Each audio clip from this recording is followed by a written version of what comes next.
Wow, we are live, and I love it when we go live, especially when we're live across the world. We're live across LinkedIn, we're live across multiple channels, and I've got the wonderful Michael Ocean of Sell Me This Pen. Michael, tell us where you are right now, who you are, what you're about, and what Sell Me This Pen is all about before we get into the LinkedIn teardown. Absolutely, man. Good to see you, James. So, yeah, currently I'm in Mexico. I'm staying at this tiny little beautiful town called what is that? Playa del Carmen. It's very close to Cancun, but originally we are from Toronto, Canada. The company is Canadian. We moved here about a month ago, so we're going to stay in Latam somewhere around like 9 to 12 months, just to explore new cultures and have fun while building the company. And we did this actually about 2 years ago, 3 years ago. Wow, time flies. In Europe, where we stayed a little bit in Amsterdam, and then went to move to Portugal. So we're gonna do all that fun and jazz. About the company, the name I know is funky, but there's a story behind it. I got into tech sales, and this was literally the first question they asked me about a decade ago. And I remember the VP said, "Okay, this is the last stage of the interview. Sell me this pen." I was like, "All right, why do you even need a pen?" So we started having this conversation, and kind of like stuck in my head. And me and my co-founder, we were having a drink about 3 years ago, and she was like, "What do you want to call this thing?" I was like, "Sell me this pen." Serious. I was like, "Yeah, let's do that." So we were lucky that Sell Me This Pen.ai was available at the time, and we just picked it. And since then, again, we went through a lot of iterations. Right now, we are still bootstrapped purposefully. We are a team of 7 full-timers, completely self-sustained. We are serving about 1,400 clients, and the company is growing. So, Well, congratulations, that's a great result. Now, without pointing out the obvious, and I'm now going to get into your profile because we can't have a teardown without that on the screen. Now, didn't someone else also make Sell Me This Pen somewhat famous? yeah, I mean, the movie, The Wolf of Wall Street, all I have to say, disclaimer, I'm actually against all of that, idea of a boiler room and pushing people to do things. But yeah, that was a fun movie, I enjoyed watching it. Very cool. So let's start with your profile. When was your profile pic taken? It was about 2 years ago, right after we moved back to Toronto from Europe. And this is the one my wife actually took. It was my apartment with our view close to CN Tower. So Well, you look beautiful, but do you think it's current and a reflection of who you are today? you tell me. Pretty You much. still you still look good. Appreciate it. Tell us Losing about hair though. tell us about your choice of banner, why you use this one, what it means, what it represents, because I think it's quite strong and it's bright and it's well positioned. Yeah, so we wanted to actually use as much space as possible without overwhelming, their audience. So the main thing we offer with Sell Me the Pen is coaching at scale. So yes, there are a lot of other, functionalities and features and things that we can, help sales organizations with. But the bread and butter of our platform comes through coaching. So that's what we wanted to articulate here. And the focus was at the beginning when we started to help the end users, and still end user is our main focus, but even this resonates with leaders as well, because what's the main goal for them? To improve, again, end user performance, so everybody can focus on revenue growth. Okay. So talk us a little bit, like, to be honest, it's very clear helping sellers master sales with AI coaching. Is that real, or did you just add in AI because it sounds good? And it was cheaper to buy that than .com. Well, look, we are AI first company. So AI coaching, as I mentioned before, even we started the company about 3 years ago, nobody wanted to chat with us about AI. So it was very completely foreign. Like, what? You want me to outsource coaching to your AI tool? No. And about 2 years ago, people started being a little bit more curious. And this year, things started to pick up naturally without us, pushing necessarily towards like doing a lot of outbound or anything, because people started realizing, although AI might not be human yet, there are capabilities that can help organizations with coaching at scale. For example, even if they coaching sessions are biased is biased across the org, so everybody gets the same practice. So no, this is actual thing that we do, and everything we do is AI based. That's very cool to hear. Tell us a little bit about your LinkedIn strategy, why you've written the summary the way you've written it, why you post the content the way you post it, what works, what doesn't work for you, how you've become more successful and grown so significantly in the last 12, 18 months. Sure.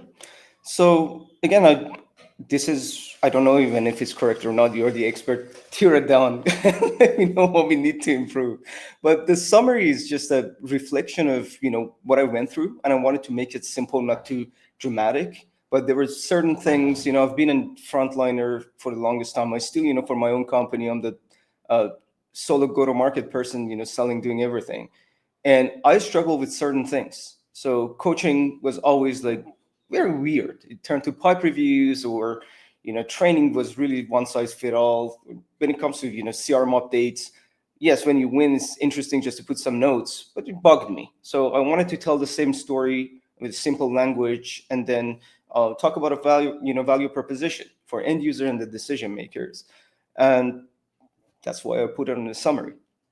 I think it works. It's strong, it's short, it's punchy, it's clear. Your USP is clear. I think you've done a great job. I think you should be very proud of this profile so far. I think you're doing a lot of smart things. Let's talk about your content strategy, specifically the posts. You've featured some posts here. Give us one that we should look at. 1, 2, or 3. Which one should we look at? I would say number 2, because it tells a lot, and especially as a startup, we all know it's really difficult to build a brand, especially if you're bootstrapped. So you don't have, the budget to do a lot of marketing or get influencers, involved. I wanted to quickly just reflect on, what happened, because it was a meaningful, event for me. Like I hit 14,000, followers. And at the same time, I noticed we actually, passed like 1,400 clients. Although most of them were tiny, agencies and startups to begin with, but that helped us, to start, working with larger organizations. We even, work with post-IPO companies right now. And I wanted to kind of I know it's a long post, but I said, you know what, I'm going to just put it out there, because this is what I think about this 14,000 followers more than anything else, that you just stick to what you think would work, and you keep working, and you zip your mouth and you keep working until you really get there. And it seems like I got good engagement. So I wanted to just. Good for you. It's honest, it's personal, it's authentic. And these things tend to do well on LinkedIn. So I'm not surprised you got the success that you had. Tell us a little bit about any frustrations you've had in the last year with LinkedIn. Do you feel that you're getting traction not as good? Are you facing struggles? What's annoying you about LinkedIn as a tool, as a platform? A lot of things. So LinkedIn, I hope you hear this. First and foremost, I'm real. My name is real. My company is real. I need to verify my profile, and they don't let me. So we even use some of our personal, network just to get to conversations with their engineering team and other folks, and say, hey, can I just verify my goddamn profile? Because I use 3 different cell phone numbers. I use passport, different IDs, and nothing worked. So first and foremost, if you release something, test it. They're a startup. We test. You guys are $1 billion company. You should test, things. So it's very frustrating, because it's been 6 months. I've been trying to fix this, but this is not the biggest issue. As someone who's active on LinkedIn, what I notice is of course, they keep changing algorithm for good. It's good reason behind it. There are a lot of garbage, that goes out. But we focus on, education and, helping our buyer persona just to learn something new, potentially. And what I notice is when I produce high quality content, and we put a lot of time in actually, working through podcasts, building carousels, shorts, even, try to be mindful of, what you're putting in terms of messaging, and follow some of the structures. Because of this algorithm, changes, I get a very little impressions. So people don't even see this stuff. When I post about my dog, I get 100. Ooh, so beautiful. Life is beautiful. You're amazing. You're killing it. Show my good content. Don't show personal stuff. It's so funny. I literally wanted to just, send a message, say, hey, how's it going, guys? And see if I get more impression. I would say like I most probably will, because this is really funny. When you put something even more meaningful that you put a lot of time creating, it seems like the algorithm does not want to show it for whatever the hell reason. It's frustrating. It's part of the reason why I started up this kind of tear down, because I want us to come together and learn from each other so we can improve the situation at LinkedIn. I notice your high quality videos. There's a lot of interesting thought leadership around AI, enablement, sales, coaching, training. This is what people want to learn. But frustratingly, you put up an app about you licking an ice cream or walking a dog, you get more followers, and I get the same. And then we play to it because we're trying to be influencers. So I do more selfies, I get more responses.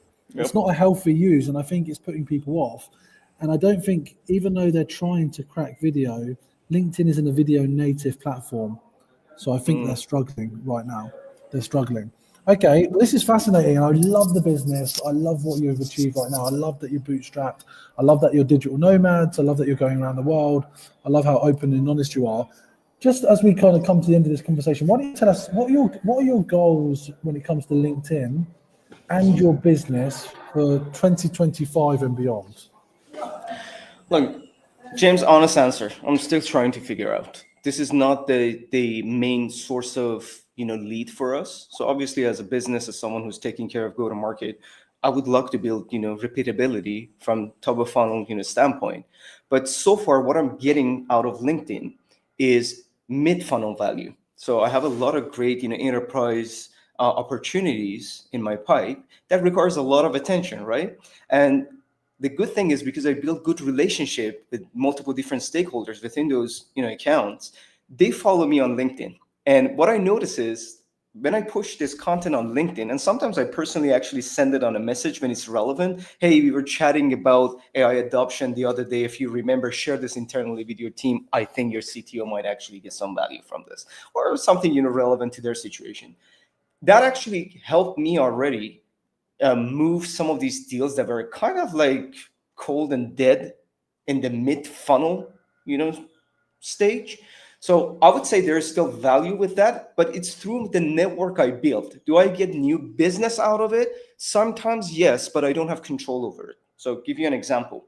Post-IPO company literally came inbound, very easy conversation. My board member saw your stuff, and during a board session, CEO brought up some go-to-market challenges. She said, go check this guy out. I'm the VP of enablement. That's why I got you on a call. So I still get value, but I don't have a way to measure and control it yet. So to answer your question, I think I talk too much right now, being a bad salesperson.